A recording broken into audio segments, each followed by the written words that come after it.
Hello and welcome to Meet the Writers. I'm Georgina Godwin. My guest today is a celebrated crime author, playwright, screenwriter and actress. Born in Liverpool, she attended the Royal Academy of Dramatic Arts, studying along with the likes of Anthony Hopkins, John Hurt and Ian McShane, and then going on to work at the Royal Shakespeare Company and in an array of productions and television shows.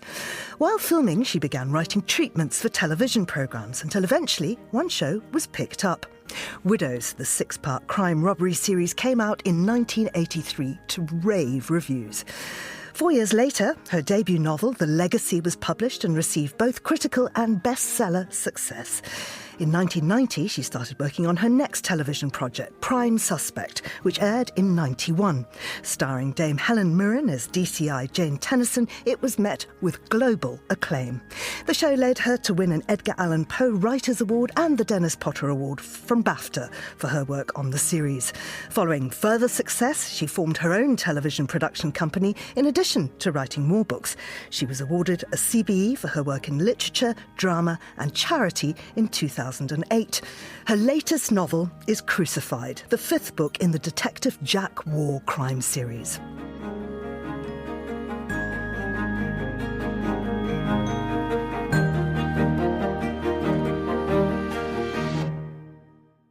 Lynda La Plante, Lynda Titchmarsh, Lynda Marshall.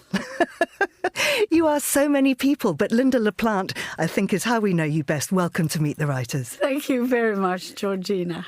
I have to start by asking you if you ever had a tricycle as a child. Yes, do you know something?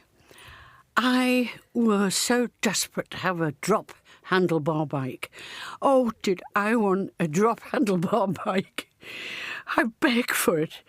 But I have short arms, and one Christmas when I went down the stairs, there it was, the bicycle all wrapped up, straight handlebars. Broke my heart. Oh dear. The reason I ask, of course, about the tricycle is because I believe Raymond Chandler once told you that nobody wants to know if he ever had a tricycle, and that's why he wouldn't write a memoir. Yes. I quote that all the time because when people say, why did you write the memoir? I go, well, I wasn't going to. I mean, Raymond Chandler always said exactly the same thing. But I did find it excruciatingly difficult. Not just remembering the facts, the dates. They had to get somebody to do that. You know, when were you married? Can't remember. When were you divorced? Can't even remember that. See, somebody actually did the research and said, no, it was this date, Lynda. Oh, sometimes I found it disturbing, other times funny to remember things.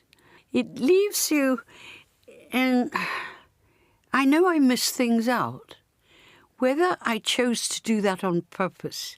And the most missing areas in the memoir are my private life.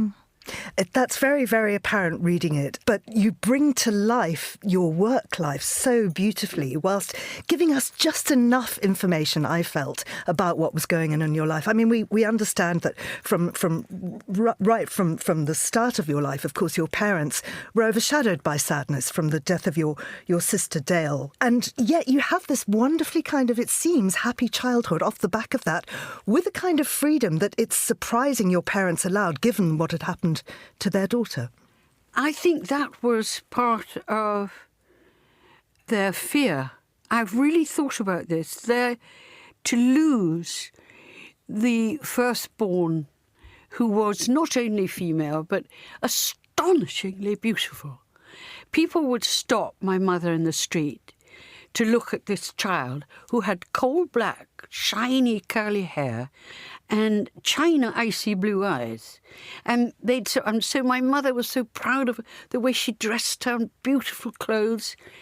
And then my brother came along, and Dale was like this mothering, sweet, sweet child that worshipped her brother, and then gone, dead.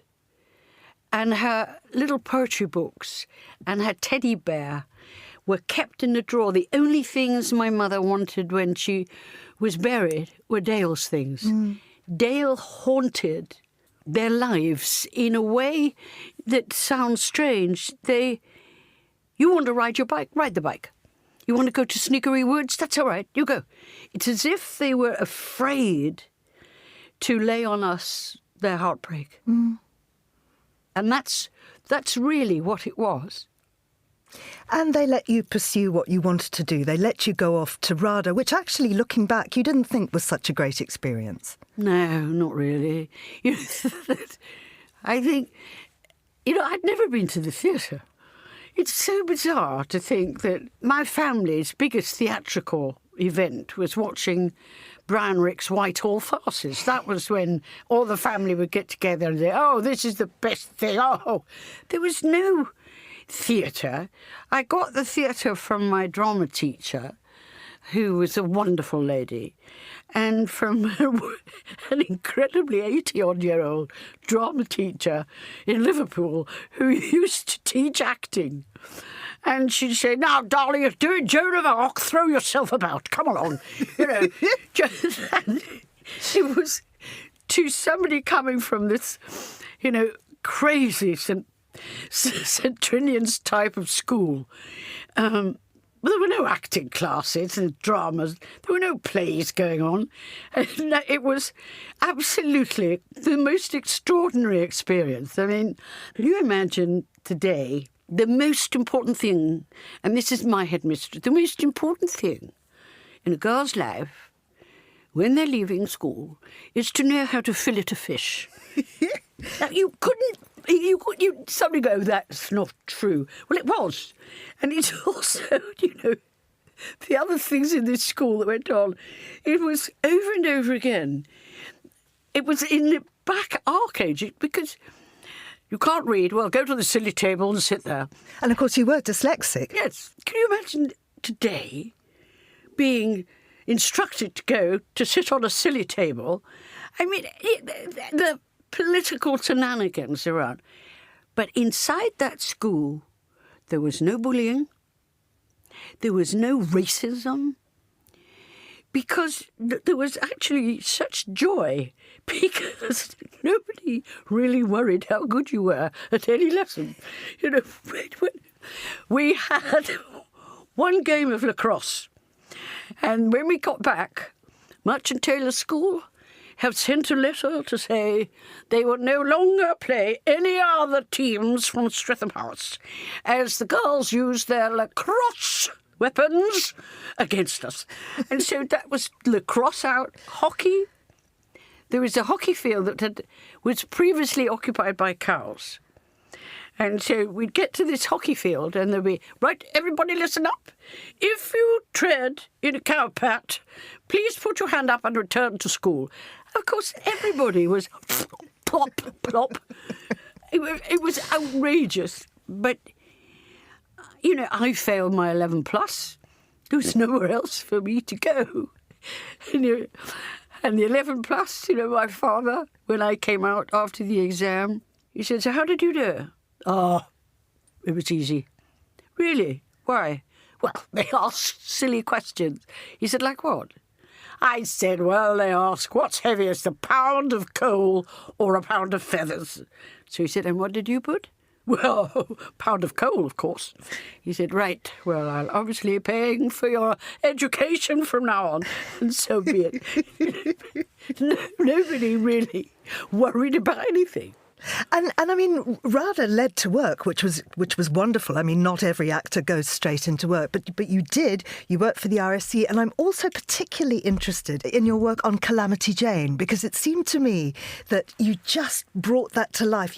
This is where we start seeing the essential Lynda La Plante as you were there, as your stage name was, because you're bringing to it improvisation. You're changing the script every night. You're just bringing it alive. Tell us more about that. It was so exciting to be offered to play Calamity Jane, because it's such a evocatively wonderful, and Doris Day, wonderful. I never queried the fact about the singing. And when I arrived at Sheffield, the Crucible Theatre, there was a great cast. I mean, huge cast. The script was very worrying, because it really wasn't script. It was sort of a film edit, bits and pieces. It needed a lot of work. And so I started wriggling around in the script and writing notes. But then we got the musical director who arrived from America. I think his name was something Mansell, something like that. And he arrived at the rehearsal studio. He said, I don't want to know what anybody's playing. I just want to hear the voices. And when I point my stick at you, just sing. So I'm sitting there, and he's going, baritone, great, beautiful soprano, lovely, beautiful. And he got to me, and they were all doing la la la la la la la la la. Well, I mean, no voice. And the girl next to me was exquisite, beautiful, beautiful singing voice. So the end of the session, and he said, right, okay, he said, and he pointed his baton at the girl next to me, and he said, you got to be my Calamity. And she said, no, I'm not, actually. So he said, so who's Calamity? And I put my hand up. The horror on his face. He just said, no voice, no voice. Now, she carries the show. I was in torment. I was so afraid. No worry with the acting. The singing, oh, the Deadwood stage. Oh, dear. And then it got even more difficult. They wanted just to focus on the voices and the singing. And I was getting worse. I wasn't getting any better. And every time, the very famous song of a Calamity, Once I Had a Secret Love, that lived within the heart of me. Every time the pianist rehearsed that, I wouldn't sing it. I'd get the girl that was playing the second lead to sing it for me. I just was too afraid to sing it. And then one guy from the chorus came and he said, can I talk to you? He said, you are so afraid of singing, and if you don't pull up and do it, you're not going to be able to play the part. We all know it, and we are very embarrassed for you, but you're going to have to do it. And I said, I know, I can't do it. I'm going to walk, I can't do it. He said, but you have a big voice. He said, you just don't listen to the music. And this young guy took me into that big rehearsal room and made me listen to the notes. Da, da, da, da, da. He said, come on, da, da, da, listen to the notes. Bit by bit, that young guy gave me confidence over and over again. And then eventually I was ready. And when it got to the big rehearsal with the maestro with his stick, he pointed to the girl to sing the lead song. And I said, no, I'm going to sing it. Oh, wow, she's going to sing for us. It was so excruciating. And I said, yes, I want to sing it, but I don't want to sing it the way you've been rehearsing it. And he said, what do you mean? I said, I think the song is more secretive. And Jay, Calamity is very, very shy. And he said, oh, can't wait to hear it. And I did it. And it was that moment, always I remember that moment of the relief. I thought, I can do it. It seems to me there is very little you can't do, as it comes out in your memoir, Getting Away with Murder. You are then in a television. I mean, there's so much other acting work. We have wonderful tales of you corpsing everywhere you go. But you're in a television drama, and you just think it's not well written at all. It was. There was a lovely actor called Jill Gascoigne who was opposite me. And it was a very serious scene. And she had to look at me and say, listen, we're two mothers.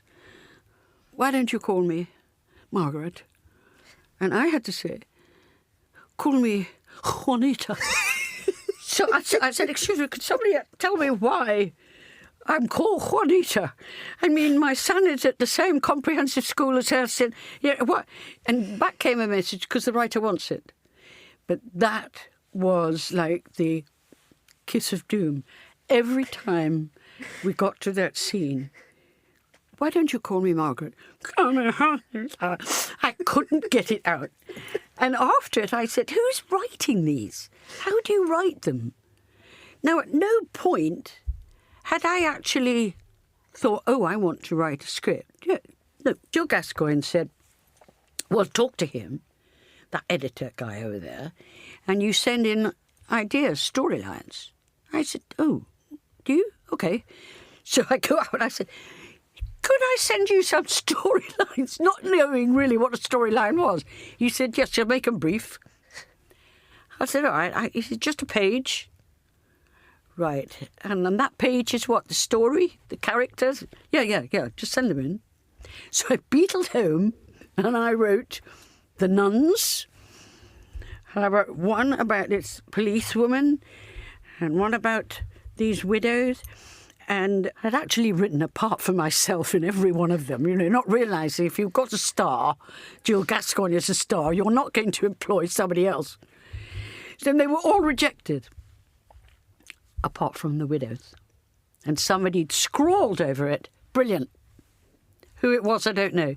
So I rewrote it and sent it in to Verity Lambert. Lambert became an incredibly important person in your life, and really her way of working was the way you appreciated, and it was very difficult to work in other ways, we later find out in the book. Widows was extraordinary. It was an enormous success, but what it also did, it started you in a particular way of working, because research is absolutely, it seems to me, at the heart of everything that you do. You really get to know the people that you're writing about. It's because in reality, it was one-page treatment. A robbery committed by 4 men who died, leaving 4 widows. They were. And for some reason, the luck plays a big part. They were looking for a new series, but they wanted women. And because Verity Lambert was such an innovative, wonderful woman. But I'd never really heard the word commission. And so when she said, I'm going to commission 1 hour and see how you go, would you be prepared to let this go to somebody else if you're not going to come up with the goods? And I'm going, yes. Like a 10-year-old. Oh, yes, I'll do that. And where do I go? Where do I find? Well, now I encourage every young writer, go to source. Don't make it up. You don't have to. Go to source. And it was so simple at one point, as I was knitting and building the characters of, say, for example, Dolly Rawlins. I used to sell junk in a market. And there was a woman on a stall, tough, with a headscarf, woolly hat, awful furry boots. Come on, darling, here, look, feel these rock hard tomatoes. Come on. And one of the other women, I told her that I was writing, and she said, she's the one you want to talk to. That one. Go and talk to her. Well, I can't really say the abusive words she gave to me every time I went, excuse me, could I have a word with you? She was very abusive. And I don't know why. One day she said, you want to come and meet and talk to me? And that moment of ringing the doorbell in her flat, high-rise flat, and seeing the woman that opened the door was not the woman on the market. She was beautifully dressed. Her hair was beautiful, blonde. And when she looked at me, she said, surprise. Suddenly her voice was different. And that was so exciting because it kind of ricochets down, because you then have, months of work. But at the first kind of discussion about what to do and who to wear and who's costume design, the costume designer said, oh, right, villain's wife, I think a bit of sort of mauvey crimpline. I said, no, Jaeger, cashmere. What? Oh, and that's the dawning. When you go to source, you touch on something that you cannot get from sheer imagination. Imagination is kind of like the wonderful icing on your research. That's your imagination. It can move and glitter and whatever. But when you actually touch something and they talk to you, they'll open up. I've found never to have a notebook, no tape recorder, because it immediately made people whinge back, step back. But if you just sit and talk, they will come out. The other thing was, and I go on and on about this to young writers, respect. If somebody sits and imparts something about their life to you, treasure it, respect it, do not abuse it.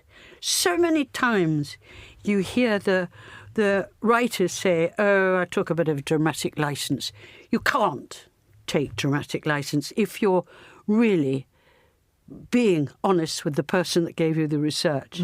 Be truthful, because the truth is always, always much stronger than fiction. And we see this time and time again. In your memoir, you tell us about it, and then we see it borne out in your latest book, and indeed all of your work. But the fact that you've spent time with prostitutes, you've spent time with the mafia, you've spent time with all sorts with criminals and with police, with Charles Bronson, some of the worst criminals. And I wondered, and perhaps this mostly applies to male officers, I'm not sure, but I wondered if you've felt that there is a psychological similarity between criminals and those who wish to police them. Is there some kind of similar driving force in both? Only one turns out for good and the other for bad? Oh, that's such a fabulous question, because I think it is there. To catch a criminal, you've got to know a criminal, and you have to think like a criminal and be like a criminal. Otherwise, you'll never find them. I think there comes a position, and again, it's that choice. It's quite narrow, really narrow, that the decision I am going to be on the side of the law. I am someone, my respect for the police that I've worked with, and my respect for our Metropolitan Police is really, really 100%. I know there are a few bad apples, but on the whole, they are an incredible group of people right across, every police force. The training, what they're up against is absolutely, they don't have a gun. They can get the guns. But it's not just the mindset. It's the moment they actually realise, walk on the street, you're only out from training maybe 5 weeks. You can stop somebody and you've got a knife in your stomach. That is something that is constantly there. Nothing prepares you for the escalation of crime that you will witness. That is the massive difference between the criminal, who has no remorse, and the police that actually feel for what the crime is. And to me, very much so in Crucified, is dealing with, we hardly ever touch on it in news coverage or whatever, is, and I don't know if I'm allowed to say this, but if you were the young officer called to the Crossbow murders, how do you react to that horrific sight? If you were the young officer for the 3 beautiful children murdered in Southport, every police officer I've ever met at one point will name a crime that they've never, ever been able to lose from their mind. The police always, constantly say child murder is the one where you feel your back begin to tense. Dear God, have they got a child? Have they got a dead child? That is very different from you saying, a criminal who could murder a child and a criminal who could steal from a woman and cut her throat. That's the big dividing line. And most of the police that I have had the fortune to meet, and for them to be very much helpful to me, is I've seen the damage, I work with somebody who was damaged, very damaged, and yet is now the most positive man I know. A very high-power police officer. I couldn't work without him. I write something and I said, is that right? And he'll go, no, no. So in my field, over and over again, I really wrote Crucified because I wanted my readers who liked Jack Warr and have read him from the very beginning of the series of books to see the damage. And that's something you do over and over again, in that you highlight things that are particularly meaningful to you and try and make people aware of them. So, of course, you did this with Jane Tennyson, and I think she's probably the character you love the most. I do. I adore her. I like her because she's got mistakes and foibles, and she's just an oddball. Also, I loved in writing the last Jane Tennyson, where don't go with him. He's the wrong man. Every reader had to. If you love her, you go, no, you've done it again. You got the wrong one. No. But it was so wonderful. You really, I think you made the culture shift by having an older woman officer in Prime Suspect, played by Helen Mirren so brilliantly. And it really was a revolution for entertainment. It's quite extraordinary because I was very proud that Anne Mitchell, a woman in her late 40s, the star of Widows, becomes a cult figure. Chased. I mean, the fan mail, was it from old middle-aged men? No, young men. And now for Jane Tennyson, to have made her 22 would have been an insult to the DCI Jackie Moulton, who guided me through the writing of the real, how it really happened in the Met with women police. And so, I mean, I had to fight to say, don't lower her age. And it really is, to me, very disrespectful when you see all these new crime dramas led by a 22-year-old blonde. You talk about fighting, and this is something you've had to do a great deal of. You like to be in control. You like to know, to help with the casting, to suggest your own people. Obviously, because you've written the character, you know what they should look like, and be involved in various other aspects.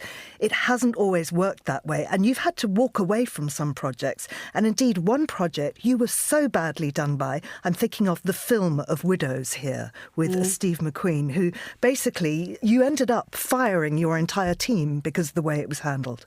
Yeah, it's something, you don't quite know how to deal with it. When Steve McQueen approached me and said, you're Lynda La Plante, I'm a great fan of yours. I've loved Widows since I was a boy and I want to make a movie of it. Do you own the rights? No, I didn't own the rights. No, but I'll get them. I'll get them. And at that point, I was so desperate to get money to be able to buy the rights so that I owned Widows. I was signing a thing to sell off all my old episodes of things. And then I couldn't get hold of him, couldn't get hold of anybody. And to be in LA with my agent and say, what is happening about me getting Widows? I've told you for 6 months. I've now accrued enough money to be able to offer a deal to buy it back. And my agent, top agent in America, top agent in England, going, well, we're trying. We can't get hold of anybody. We don't know what's going on. I mean, it was a long time ago. It's not on anybody's desk at the moment. And I'm saying, but Steve McQueen wants to make a movie of it. Well, and then at this dinner, my American agent went, oh, yeah, he said, I think it's in development. I said, what do you mean it's in development? I said, who's got it? Well, I think Steve McQueen and Fox have bought it. At that point, you go, I don't understand. How can I have been in this industry for so long and I'm still being not only walked over, but somebody's got a plank and just hit me over the head with it. And then you get to the point where, well, I'm sure they will eventually ask if I will write it. Not another word. No. I suppose you must be very pleased because they've now announced that Gillian Flynn Gone Girl writer. Yes, Gone Girls, exactly. He's co-writing it with Stephen Queen. And you go, oh, really? Oh, well, what can I say? You know, she has a huge hit movie. And it was like, I don't know, that awful thing when people say you have to eat it. And it got worse because of going to see the film. And I didn't know what to say. And all I could say was, it's a very big film. It's a very big film. Yeah, it's a very big film.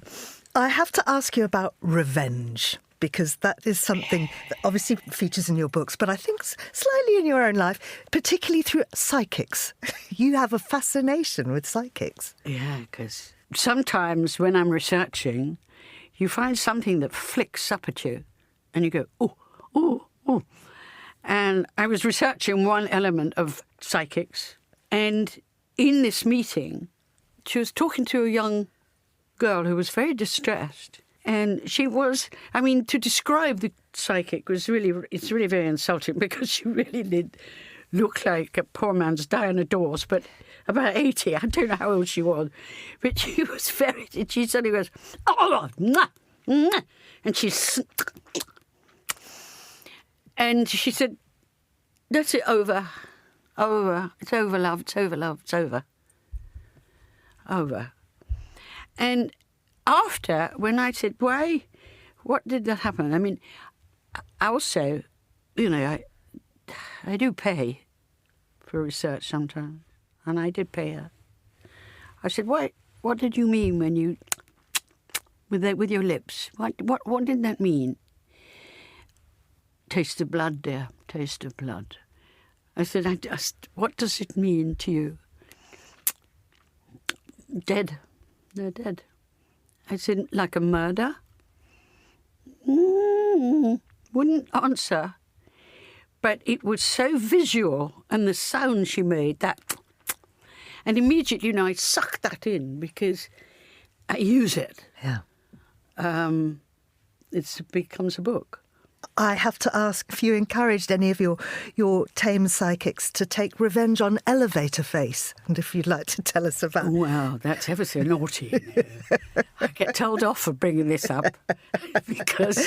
So let's fill people in. Elevator Face is the the name of your PA who ended up running off with your husband, who I have to say, Lynda, from the very start of your memoir, you're thinking, he's not a good one. But the elevator...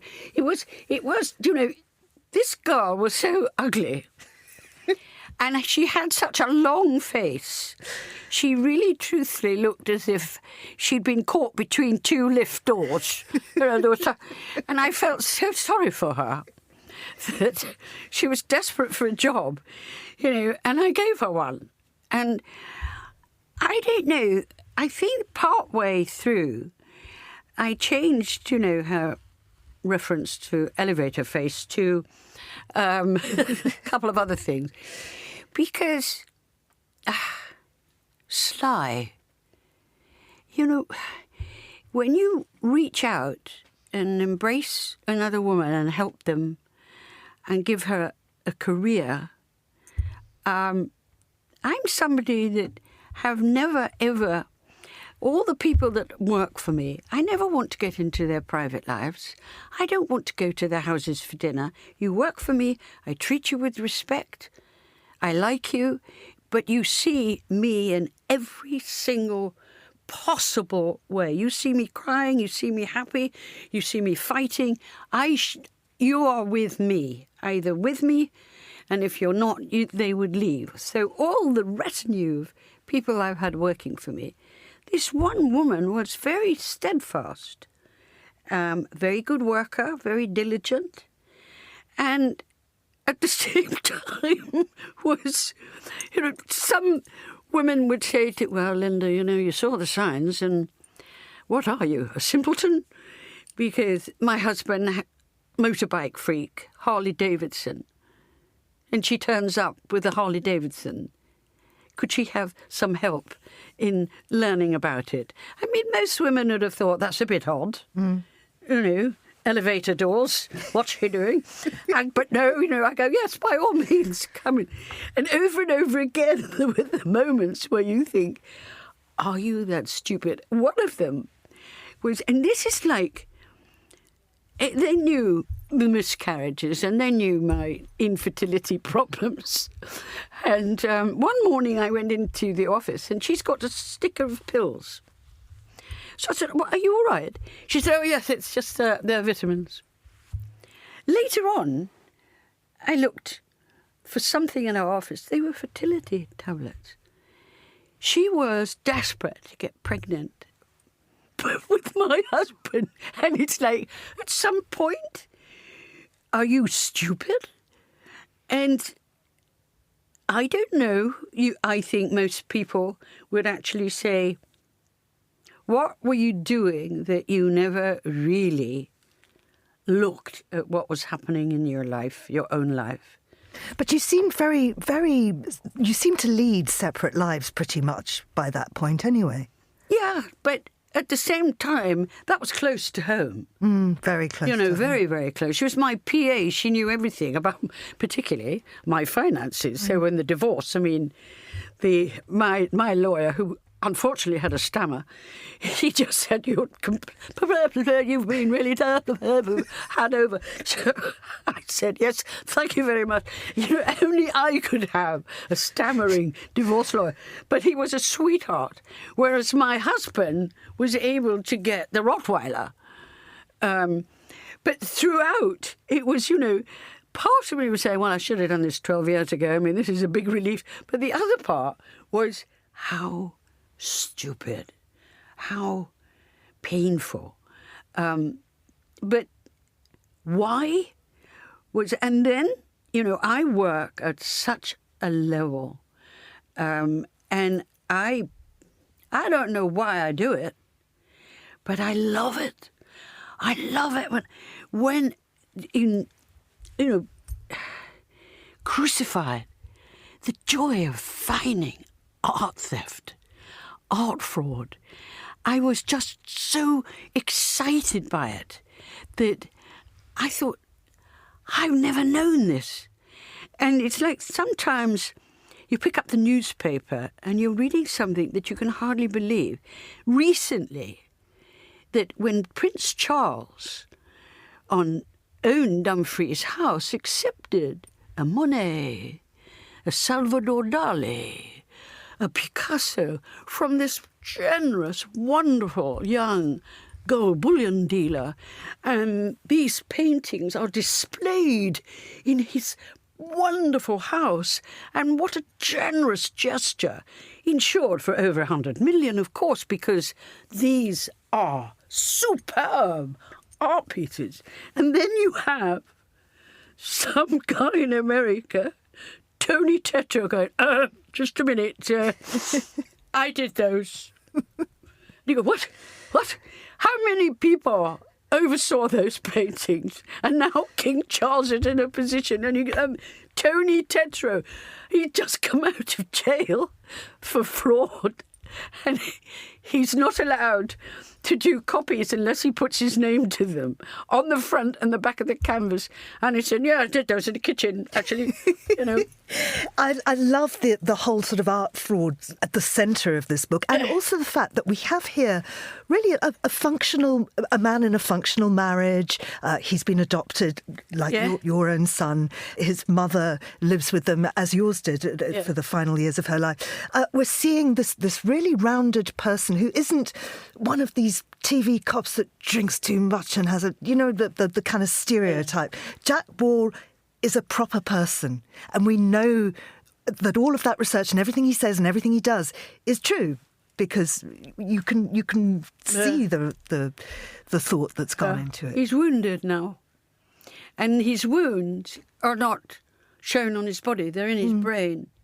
And the wound is what we talked about earlier, that they have to sometimes face horror in their inquiries.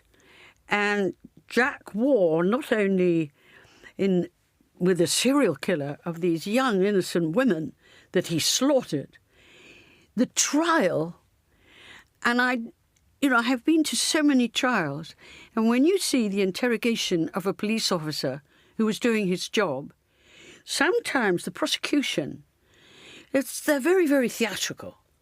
So they're saying, you tell me he came at you with the knife. Now, did he have the knife in the right or his left hand? Oh, you say he was in the right. Are you absolutely certain of that? Why did he come to you with that knife at that time? Because I was there to arrest him. You were there to arrest him. But why did he not hide the knife? And on it goes until it's exhausting. And when Jack Warr is on the witness box for 8 weeks, because each different murder has to be questioned and cross-questioned. And the women, this is my daughter, I think he killed her. They're outside the courthouse. And at the same time, we're facing, I think, now what it's like in court for these victims' families to not even get the killer in the witness box. He's hiding. He won't face them. So you can have that. You can also have a killer that sits there laughing at them when they're saying, you tore my entire life apart. And they're laughing, gloating at you. And the judge can reprimand them and say, quiet, behave. And he can do a V sign to a judge. He can spittle. And that, Jack has been in that torture, and it's done his head in. I could talk to you all day. Before you go, I have to know about your huge new publishing deal, which has just been announced. We've got a new character, CSI Jessica Russell. Yes, she's a hoot. She's very unusual because she's not actually an arresting police officer. She's a scientist. But science has evolved to such an extent now that they can come in and sit in this recording studio, and a scene of crime officer, highly, highly trained, will literally move like a kind of speed round the desk and will say and pick out. So they've got amazing, amazing control and blood splattering. How many times, we know about blood splattering. Oh, yes, you dig a knife in this way and it hits the ceiling. But there's so many hundreds of ways. And there are scientists that have focusing on unlocking doors, keys, each department. And, of course, you've got a podcast about this now. Oh, yes, I love it. Yeah. In the podcast, to be able to talk to all these scientists, I'm in awe. And over again, they're charming and they're so kind and so thoughtful, because I blither in on our questions and questions, because it's so exciting how one single leaf can find a killer from an entomologist. And they're all so wonderful, these people. So I combine them, and she's a mega. She's, publishers at one point are saying, she's a bit... Do you find her a bit like a school mom? She is. She says, no, that's not right. So she's very, very different. She's not as amiable and she's not as open as Jane Tennyson or any of the... She's closed. She's tight. And she has issues too. And I love creating her. She's getting polished at the moment. You're clearly having the most marvellous time. Lynda, thank you. Thank you so much. That's Lynda La Plante, and Crucified. Her latest book is published by Zaffa. It's out now. And Lynda's autobiography, Getting Away with Murder, is also out now via Zaffa. You can find her podcast online wherever you download your shows from. And indeed, you can listen to this programme again the same way. This is Meet the Writers, thanks to the producer Steph Chungu, who also edits the show. I'm Georgina Godwin. Many thanks to Lynda La Plante, and thank you for listening.